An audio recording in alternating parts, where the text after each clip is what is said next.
1941 में शिक्षक संघ की स्थापना पर अनुसूचित जाति अनुसूचित जनजाति के संस्थापक श्री रामकृष्ण पूनिया जी एवं संस्था अध्यक्ष श्रीमती सविता कांड्या पवार का जन्मदिन और संस्था के स्टाफ दिवस पर रंगमंच कार्यक्रम का आयोजन किया गया। इस कार्यक्रम में संगीता सिंह, मोनू कुमार, सत्य प्रकाश, राजेंद्र प्रसाद, राहुल गौतम, समय सिंह जाटव, कप्तान सिंह गंगा मुख्य अतिथि के रूप में, संजय सुभाष जी डिप्टी डायरेक्टर शिक्षा निदेशालय हेडक्वार्टर, दूसरे अतिथि मुक्तमय मंडल एडिशनल डायरेक्टर दिल्ली नगर निगम। मंच का संचालन संस्था के अध्यक्ष कविता का ध्यान ने ऑल इंडिया SC/ST कर्मचारी व स्टूडेंट की वेलफेयर एवं जन समस्याओं को समाधान करने के लिए नेशनल न्यूज की रिपोर्ट।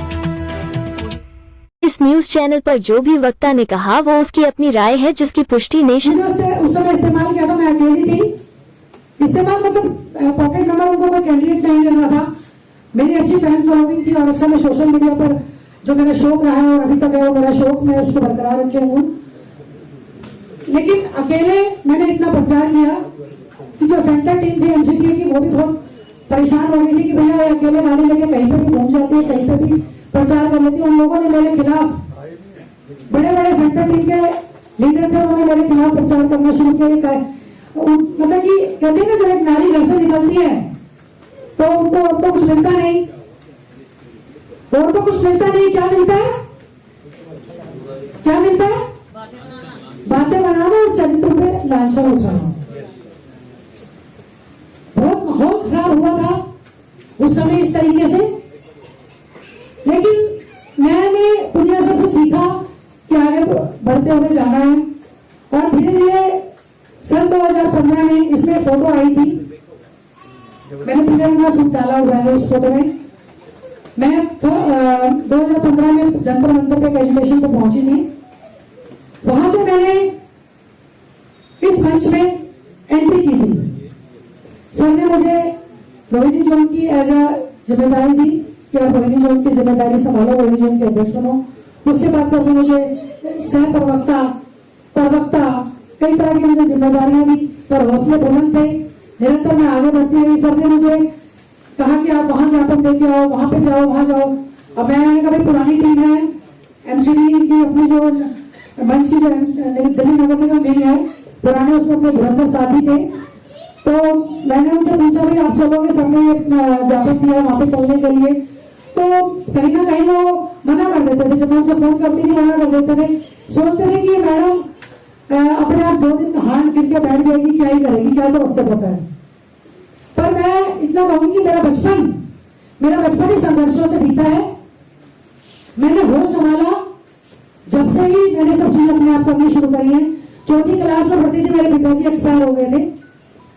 स्कूल में हमने ऐसा टाइम देखा कि मेरी मदर जॉब पे जाती थी, घर का भी सारा काम करना होता था, सब चीजें कर रही थी। पढ़ाई भी मैंने कैसे कैसे माहौल में करी। दिल्ली का कोई ऐसा मौका नहीं जो मैंने छान ना रखा हो। हर तरीके से, चाहे बस में जाना हो, चाहे मेट्रो में जाना हो, चाहे कैसे भी जाना हो, हर तरीके से करती थी। लेकिन बड़ों का मान सम्मान था, तो यूनियन के जो बड़े सीनियर पदाधिकारी थे उनसे मेरा पूछना फर्ज था। लेकिन वो इस तरह से मुझे इग्नोर करते थे। फिर मेरी पुनिया सर से भी बात होती थी कि आप करो, कोई नहीं, बढ़ो आगे। मैं पुनिया सर जी की भी हिम्मत मानती हूँ और उनका आशीर्वाद मानती हूँ कि मैंने महिला होते हुए मुझ पर अपना आशीर्वाद बनाए रखा और मेरे हौसले को समझते हुए मुझे आगे लगातार जिम्मेदारी देते रहे और मैं आगे बढ़ती रही। धीरे धीरे मैंने दिल्ली नगर निगम में काफी चीजें सीखी और करी मैंने वहां पे। उसके बाद कहते हैं जीवन में निरंतर आगे बढ़ते रहो, कुछ ना कुछ सीखते ही रहोगे। कुछ फाइनेंशियली डिपार्टमेंट में क्राइसिस आ गया या कुछ भी आ गया तो उसमें कई बार साल मतलब कि पूरे साल भर भी हो गया तो सैलरी नहीं आई या कुछ। हालांकि ऐसी कोई आर्थिक संकट नहीं था। घर में मेरे पति खुद जो है दिल्ली सरकार में BJD हिंदी है इस समय, और वो इस समय यहाँ उपस्थित हैं, आ चुके हैं। अभी सर उनसे परिचय कराएंगे। तो उसके बाद मेरी बेटी, बच्चे कहते ना बच्चे छोटे थे, पहले बच्चों को सिखाते थे। तो जब ये 2020 में प्रमोशन की लिस्ट आई तो मेरी बेटी का बड़ा योगदान है इसमें कि मम्मी आप जाते क्यों नहीं यहाँ से, क्या MCT का नहीं बेटा, ये तो इतने साल मैंने 21 साल नौकरी करी है यहाँ पे, मैंने 21 साल का टाइम बताया। तो मैंने कहा मैं नहीं जाऊंगी, नहीं लिए डर भी था कि पता नहीं नया माहौल, नया डिपार्टमेंट कैसे क्या होगा। तो चलो जो भी था करके फाइल बना के भेजी, लिस्ट भी आई, डॉक्यूमेंट्स भी चेक प्रॉपर। मेरी बेटी को फाइल में लाने के लिए जाओ आप डॉक्यूमेंट्स करा दो। तो दिल्ली सरकार में जब मैं आई वो कहीं ना कहीं मेरी बेटी का दबाव था कि उसने मुझे बोला कि आप जाओ। जब दिल्ली सरकार में आए तो यहाँ तो कहते हैं ना कि दाल रोटी का भाव नहीं मालूम था मुझे, ठीक है, काम तो कर रही थी, लेकिन सर पे आशीर्वाद था सर का, हमारे माननीय रामकृष्ण पुनिया जी का आशीर्वाद और मार्गदर्शन था। और पता था कि सर कर रहे हैं। जैसे घर में होते हैं ना, माँ बाप होते हैं, बच्चे चाहे कमाने भी लग जाए लेकिन जिम्मेदारी नहीं है, तो काम तो मैं कर रही थी, लेकिन मुझे इतनी टेंशन नहीं होती थी। चलो भाई सर कर रहे हैं, अपना करते रहेंगे। सर ने बोला वहां जाना है, चले गए वहां जाना है। ये नहीं था कि ग्राउंड लेवल पर कैसे काम करना है वो भी करने का प्रयास है। इतनी ज्यादा जिम्मेदारी में लेती नहीं थी। लेकिन जब 2021 में यहाँ पर मैंने दिल्ली शिक्षा निदेशालय में एंट्री करी तो यहाँ पर भी एक नया माहौल देखने को मिला। यहाँ के लोग भी महिला को स्वीकार करने के लिए तैयार नहीं थे कि हम इतने पुराने लोग यहाँ पे काम कर रहे हैं, कैसे महिला को अपने साथ आगे रखने। लगातार मेरी सबसे बात होती थी, मैंने कहा सर कई चीजें चल रही थी, सर रहने को छोड़ो, मुझे इतना कुछ होते जो भी मंच में काम होगा हम करते रहेंगे, इस चीज को लेकर मैं चलती रहूंगी। लेकिन अब कुछ भी समझ लो, जिद लगा लो या एक अपने आप पे विश्वास लगा लो, उस चीज को लेकर मैं आगे बढ़ी। और पुनिया जी ने निरंतर मेरा हौसला बढ़ाया और मैं उस हौसले मतलब सर का आशीर्वाद समझते हुए मैं निरंतर आगे बढ़ी। और 2021 में जब हमने दिल्ली शिक्षा निदेशालय में टीम का आगाज किया तो मैं बाबा साहब को धन्यवाद करती हूँ। और पता नहीं मेरी किस्मत अच्छी है या क्या है कि यहाँ आकर भी मुझे इतने अच्छे शिक्षक साथी मिले, मुझे इतनी अच्छी टीम मिली कि मैं पूरा आज दिल्ली शिक्षा निदेशालय में जो कर पा रही हूँ, जो मैं कर पा रही हूँ, जो दिल्ली शिक्षा निदेशालय की जो टीम है वाकई में बड़ी जबरदस्त टीम है। आज दिल्ली शिक्षा निदेशालय में जितनी भी हमारी डिस्ट्रिक्ट है, डिस्ट्रिक्ट से हमारे पदाधिकारी हमारी सेंट्रल टीम में है, डिस्ट्रिक्ट लेवल पर हमारी टीम पर बने हुए हैं और एग्जीक्यूटिव मेंबर भी हैं, काफी हमारे इसमें है। और इसमें विशेष तौर पर मैं हमारे जनरल सेक्रेटरी राजेंद्र प्रसाद जी जो कि हर समय तैयार रहते हैं किसी भी काम के लिए। तो दिल्ली सरकार में जो है आज हम जलवा अपना दिखा पा रहे थे, तो दिल्ली नगर निगम में तो चल ही रहा था पुनिया जी के नेतृत्व में, तो दिल्ली शिक्षा निदेशालय में भी आज हम कर पाए। तो उसकी वजह से और सिर्फ हमारी जो यहाँ की टीम है, मैं उसका पूरा श्रेय अपनी टीम को देती हूँ, क्योंकि टीम अगर मजबूत है और टीम का मुझे साथ मिला तो मेरा तो अपने आप मतलब बढ़ ही जाएगा। अगर टीम साथ में होगी तो मुझे भी लगेगा कि अरे मेरे साथ कोई नहीं है। तो टीम मेरे को मजबूत मिली, उसकी वजह से निरंतर हम यहाँ पे लड़ाई लड़ते रहे। और दिल्ली शिक्षा निदेशालय में भी हमने अपना यूनियन का जो कमरा नंबर 3 दिल्ली डायरेक्टर सर के ऑफिस के बाहर, वहीं पे कमरा नंबर 3 हमने पिछले साल 2023 में हमने लिया। और लगातार इस प्लेटफॉर्म के माध्यम से हम जितने भी हमारी प्रॉब्लम्स हैं, चाहे अपनी प्रमोशन को लेकर हमारी समस्याएं थी काफी टीचर्स को, प्रमोशन को लेकर या प्रमोशन को लेकर हमारी जो परेशानियां थी, जब भी किसी टीचर्स का कोई फोन आता है मेरे पास, मैं हमेशा हर समय जाती थी। लेकिन एक हमने ये दिन हमने फिक्स किया कि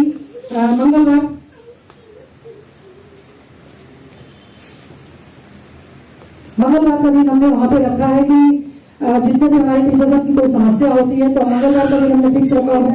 और दिल्ली नगर निगम में भी कमरा नंबर 119 है, जहाँ पर शुक्रवार को भी मैं कोशिश करती हूँ कि हफ्ते में एक दिन मैं वहां पर भी जाऊँ। और अब तो डॉक्टर धनीराम जी जो है हमारे दिल्ली यूनिवर्सिटी विंग के जो डीन भी बन चुके हैं, उनके नेतृत्व में भी बहुत अच्छे से यूनिवर्सिटी का काम चल रहा है और लगातार जो मंच है अपनी गतिविधियों को बढ़ाए हुए हैं। तो मतलब इतनी सारी चीजें हैं कि मैं अंदर भरा हुआ मेरे अंदर से निकल लेना कि मैं क्या क्या बोलूँ और क्या नहीं बोलूँ। तो ये सब कुछ आप सभी का सहयोग ही है।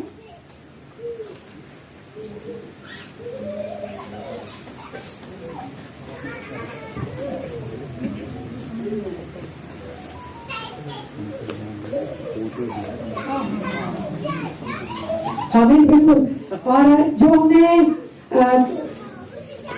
और सेक्टर में जो रूम नंबर 3 लगा हुआ है, कभी आप आए वहाँ पे रूम नंबर 3 देखें, इतना हमारा रूम डेकोरेट किया हुआ, पूरा व्हाइट वॉश कराया हुआ और उसमें बाकायदा बाबा साहब के पोर्ट्रेट लगे हुए हैं, जो कि हमने दिल्ली शिक्षा निदेशालय में अपने संरक्षक बनाया पर डॉक्टर पंकज मैडम के मैडम खड़े हुए हैं।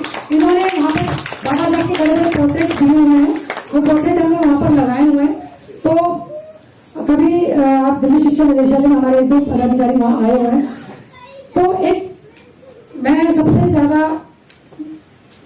मंच के संस्थापक रामकृष्ण पूनिया जी को मैं धन्यवाद आभार करूंगी कि आपने महिला होने के नाते मुझ पर जो विश्वास और जताया, और मैं अपनी पूरी टीम को भी विश्वास दिलाती हूँ कि जैसा सर ने मुझे विश्वास दिलाया है और जिस प्रकार मेरे से जितना बन पड़ता है, मैं हर समय जब भी आपको कोई काम हो, चाहे वो निगम में हो, चाहे दिल्ली सरकार में हो, चाहे डीओ में हो, जब कभी भी आप मुझे बुलाओगे, याद करोगे, मैं आप सबके समक्ष काम के लिए उपस्थित रहूंगी, ये मेरा वादा है।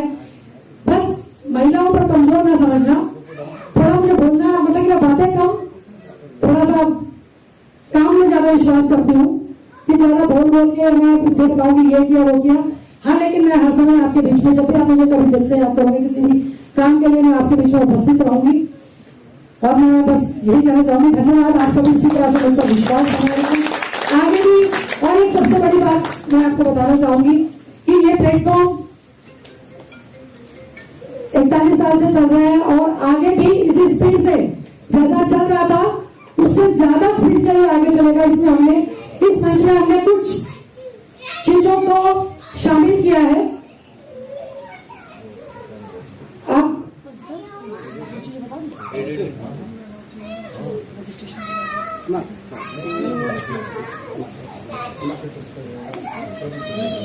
इसमें हमने जो मंच का अपना कुछ चीजें रजिस्ट्रेशन हमने इसमें कराया है। इसका पेपर्स में देखो टाइम पे अपडेट होते ही रहते हैं, लेकिन इसका हमने सबसे पहले यह है कि आप लोग हमने इसको मंच से नीति आयोग से भी रजिस्टर करवाया है, ये अनुदान से भी रजिस्टर करवाया है, एटीजी से भी इसको हमने करवा दिया, 12A से भी हमने इसको कंपाइल करवाया। एटीजी में क्या है कि आप लोग किसी भी अपने प्लेटफॉर्म को देखो, कभी भी कोई प्रोग्राम होता है फाइनेंशियल के बिना कुछ भी होंगी तो कुछ भी नहीं हो सकता।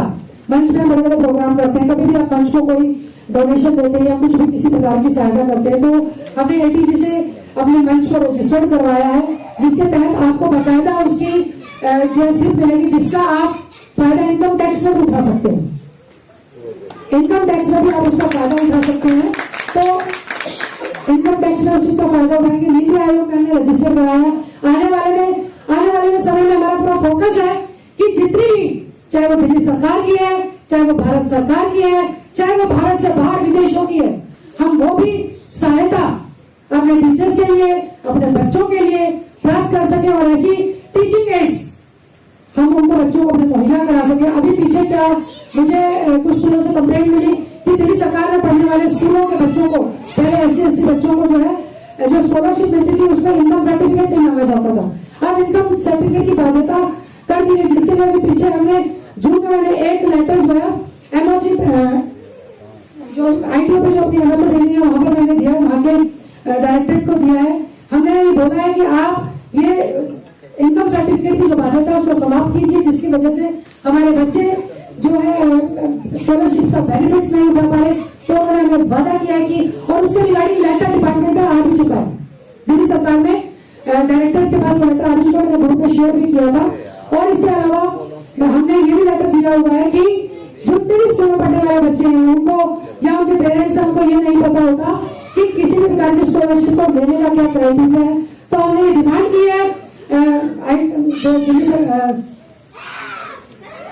सामाजिक कल्याण मंत्रालय में डिमांड की है कि डायरेक्टरेट पे आप इस तरह का लेटर भेजें। आप हमारी यूनियन को ऑथोराइज करें इस चीज के लिए कि आपकी यूनियन 41 साल पुरानी एकमात्र यूनियन है जो दिल्ली के SC/ST न केवल SC/ST टीचर्स के लिए बल्कि बच्चों के लिए भी काम कर रही है। वो स्कूलों में जाके कैंप लगाए और बच्चों के पेरेंट्स के लिए स्कूलों में फैसिलिटी होती है। देखो कितने अच्छे MP हॉल है, स्कूलों में जाके कैंप लगाए, प्रिंसिपल जो है वहाँ पे पेरेंट्स को इकट्ठा करें, बच्चों को इकट्ठा करें, ताकि हमारी टीम जो है वहां जाके उन बच्चों के मोटिवेट कर सके कि इस तरह आपको जो स्कॉलरशिप के लिए बना, बाहर जाने के लिए कितने प्रकार की स्कॉलरशिप होती है, विदेशों में पढ़ने के लिए बच्चे जाते हैं उसके लिए कितने प्रकार की स्कॉलरशिप होती है। तो ये सब चीजें हम कागजी तौर पर अंदर काम कर रहे हैं, जिस जिसका आने वाले टाइम में आपको रिजल्ट दिखाई देगा। बस एक समस्या मुझे रहती है कि जब कभी किसी चीज के लिए आवाज लगाई जाती है कि आज वहां पर लेटर देने जाना है या आज वहां उस अधिकारी से मिलने जाना है, तो थोड़ा मेरे अधिकारियों से देखिए, मेरे जितने मेरे पदाधिकारी हैं वो मेरे लिए बहुत महत्वपूर्ण है। हर एक पदाधिकारी मेरे लिए बहुत महत्वपूर्ण है, हर एक की राय मेरे लिए बहुत महत्वपूर्ण है। जो भी मुझे सजेशन देते हैं मैं उनको सुनती हूँ, मानती हूँ, सोचती भी हूँ। मेरे से भी कोई गलती हो आप मुझे बता सकते हैं कि मैडम आप थोड़ा ठीक नहीं कर रहे हो, इस तरह से जो भी तरह की गाइडलाइन है उसको मिलके एक संगठन हमारा एक परिवार है, इसमें हम मिलजुल कर इस चीज को काम लेके करें। लेकिन एक शिकायत मेरी थोड़ी सी रहती है कि जब भी आपको किसी चीज के लिए आवाज लगाई जाए तो प्लीज थोड़ा सा अपना कंफर्ट जोन निकाल के, कहते हैं ना संख्या बल में बड़ी ताकत होती है, संख्या बल में बड़ी ताकत होती है। अगर संख्या साथ दिखाई देती है तो अच्छे अच्छे अधिकारियों को भी झुकना पड़ता है। अब आपने रिसेंटली देखा ना 5000 से ऊपर शिक्षकों का जो तबादला किया गया था, जो रायता फैलाया गया था, आज कहीं ना कहीं सभी संगठनों की एकजुटता और संख्या बल ने आज दोनों सरकारों को झुकने पर मजबूर किया और वो तबादले जो जितने भी तबादले किए गए थे उन पर रोक लगी। तो एक संख्या की ताकत को पहचानो। मैं आपके साथ कंधे से कंधा मिला के और संघर्ष करने के लिए तैयार हूँ, बशर्ते आप मेरे संघर्ष में मेरे सारथी बने और मुझे सहयोग करें, मेरा मनोबल बढ़ाएं। और उम्मीद है आने वाले टाइम में जैसे स्वर्णिम इतिहास पुनिया सर ने लिखा है उसी इतिहास को आगे भी मनाते चलेंगे और जितना मेरे से बन सकेगा इस यूनियन के लिए मैं करने का प्रयास करूंगी। जब भी मुझे आप आवाज दोगे आपके बीच में मैं उपस्थित मिलूंगी। धन्यवाद।